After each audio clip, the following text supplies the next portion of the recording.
MS Dhoni పేరు చెప్పగానే అతను ఇండియన్ క్రికెట్ టీంకి మోస్ట్ సక్సెస్ఫుల్ కెప్టెన్ అని, బెస్ట్ గేమ్ ఫినిషర్ అని అందరికీ తెలుసు. అయితే ధోని ఇప్పట్లో ఎవరూ బ్రేక్ చేయలేని ఒక రికార్డుని క్రియేట్ చేశాడని మీకు తెలుసా?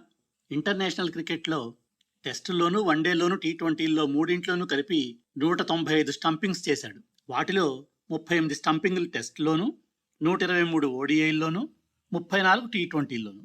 ప్రపంచంలో మరి ఏ ఇతర వికెట్ కీపరు ధోని క్రియేట్ చేసిన ఈ స్టంపింగ్ రికార్డుకి దగ్గరలో కూడా లేడు.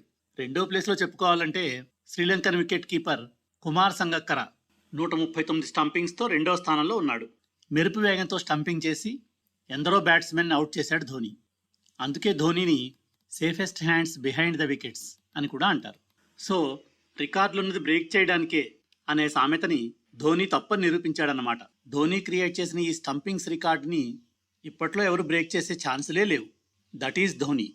అన్నట్టు ధోని ఫాస్టెస్ట్ స్టంపింగ్ రికార్డ్ ఎంతో మీకు తెలుసా? కేవలం 0.08 సెకండ్స్. వెస్టిండీస్తో జరిగిన మ్యాచ్లో బ్యాట్స్మెన్ కీమో పాల్ని రవీంద్ర జడేజా బౌలింగ్లో కేవలం 0.08 సెకండ్స్లో స్టంపింగ్ చేసి Dhoni world's fastest stumping record కూడా నెలకొల్పాడు.